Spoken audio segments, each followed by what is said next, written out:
Bonjour tout le monde, mon nom est Mario Godin, je suis le directeur de l'école Champlain à Moncton, une école maternelle à 5e année.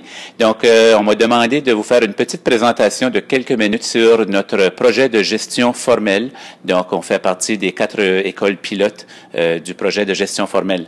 Donc, nous autres, notre problématique en réalité qu'on a voulu résoudre, c'est, on savait qu'on a des élèves qui débutaient la 2e année cette année, des élèves qui avaient des grands défis au niveau de la lecture.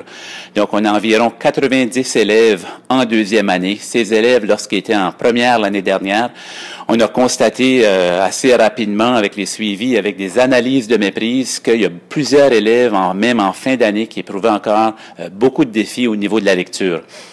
Donc, les enseignants de 2e année étaient venus nous voir au mois de mai, vers la fin mai, au début juin. Ils nous ont dit, déjà, elles étaient en réflexion l'année dernière au sujet de comment on devrait offrir nos services à ces élèves de première qui seront nos clients cette année. Donc, ils pensaient déjà à leurs élèves de première année qui deviendraient des élèves de 2e, disons, au mois de septembre. Puis, on s'est questionné beaucoup en équipe sur comment offrir les meilleurs services à ces élèves. Suite à cette belle réflexion, on a aussi consulté certaines personnes au district, que ce soit Madame Josée Arsenault, Madame Pauline Négère et compagnie. Lorsqu'on a vu l'opportunité d'entrer dans le projet de gestion formelle, on s'est dit, waouh, quelle belle activité pédagogique et d'accompagnement en même temps, autant pour nous, les membres de la direction, que pour les membres du personnel enseignant. En passant, au niveau de nos enseignants de 2e année, nous avons 5 enseignants de 2e année. Elles étaient tous depuis le départ, depuis le début, très engagées dans le projet. Puis je pense que ça, c'est aussi une part de la clé du succès qu'on vit présentement. Je peux mentionner que présentement, on est au mois de novembre, puis les enseignantes nous disent, les enseignantes qu'elles vivent le projet de gestion, nous disent qu'ils vivent, qu'elles sentent qu'elles se sont beaucoup améliorées, autant individuellement que collectivement, comme équipe. Donc, je pense qu'au bout de ça, c'est nos élèves qui seront les grands gagnants dans leur apprentissage. Ici, juste pour référer, je suis devant notre tableau de bord organisationnel par rapport à la gestion formelle. Vous pouvez voir certainement derrière moi qu'il y a plusieurs dessins, plusieurs tableaux aussi. J'ai parlé des différents éléments qui peuvent nous apporter vers le succès. Et un élément qui est très important, lorsque je parle de gestion formelle, il y a aussi la gestion quotidienne. Et cette gestion quotidienne se fait à tous les jours, à 2 heures. La durée de la gestion quotidienne est de 15 minutes. Les enseignantes se rejoignent ici. On met même le chronomètre pour s'assurer de ne pas dépasser le 15 minutes. Et on a certaines questions. Il y a des questions qui ont été développées ici. Donc, on se réfère toujours à ces questions. Et ça guide. C'est notre guide pour la gestion formelle. Un élément aussi qui est très important.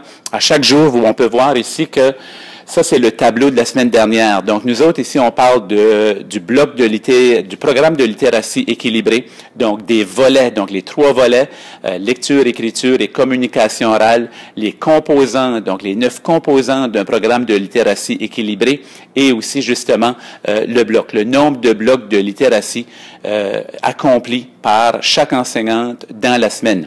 Donc, lorsqu'elles arrivent ici, on peut voir aussi dans le tableau que chaque enseignante, il y a le nom de chaque enseignante en dessous et on a mis, nous autres, des couleurs. Donc, ça, c'est le tableau de la semaine dernière. Et lorsque les enseignantes arrivent, elles indiquent si elles ont fait de la lecture modelée, de l'écriture partagée, de la lecture guidée et tout ça, pour à la fin, nous autres, qu'on puisse compiler le tout. Et je pense qu'avec, c'est une cueillette de données qui nous aide ensuite à dire, peut-être que la semaine dernière, j'ai fait de la lecture guidée à 4 reprises, mais au niveau de l'écriture guidée, c'est une belle prise de conscience de dire, j'en ai pas fait du tout. Donc, la semaine prochaine, au niveau de la planification, je pourrais ajuster le tir. Donc, on peut voir ici qu'on a un tableau qui est un gabarit vierge. Donc, ça sera le gabarit qu'on va utiliser pour entrer les données pour cette semaine.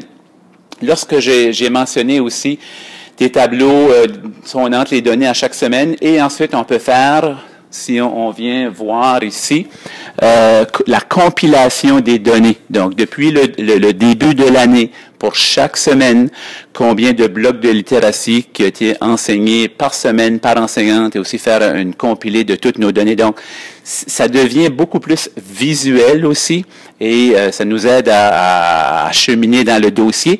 Aussi, bien entendu, un élément qui est très important pour nous, c'est de parler de quels ont été les obstacles. Pourquoi aujourd'hui je n'ai pas pu réussir à faire mon 90 minutes de littératie équilibrée? Au début d'année, on peut voir qu'il y avait les pratiques d'évacuation d'urgence, mais ensuite on sait que ça nous empêchait de faire nos blocs de littératie. Mais bien entendu, nos pratiques d'évacuation d'urgence, c'est plus en septembre. Donc, c'est des éléments comme ça qu'on peut regarder et on peut se questionner sur quels sont les obstacles. Ça peut être des obstacles au niveau du nombre d'activités culturelles. Ça peut être des obstacles au niveau pédagogique parce qu'on s'est rendu compte qu'une grande obstacle qu'on avait, c'est que nos 5 enseignantes n'avaient pas la même conception de qu'est-ce que ça veut dire chaque composante. Donc, tantôt, lorsque j'ai parlé des 9 composantes, et dans nos réunions d'amélioration que l'on fait une fois par semaine, le mercredi qui dure 1 heure, ça fait quand même quelques mercredis qu'on passe avec elle pour s'assurer que chaque enseignante a la même conception de tous les composantes d'un programme de littératie équilibré. Donc, pour l'instant, en gros, en quelques minutes, voici le projet. Les enseignantes nous disent qu'elles vivent du succès. Elles ne se sentent pas trop essoufflées jusqu'à maintenant, mais on a une belle communication avec elles. Et aussi, on apprécie beaucoup l'accompagnement des gens du district, M. Guy Légère, entre autres, qui nous accompagne très régulièrement. Et ça nous permet de vivre du succès. Donc voilà, pour les écoles qui veulent se lancer dans le projet, je vous invite à le faire. Pour nous, jusqu'à maintenant, ça fait 3 mois que nous avons entamé l'année scolaire et les gens sentent qu'on s'améliore déjà beaucoup. Merci.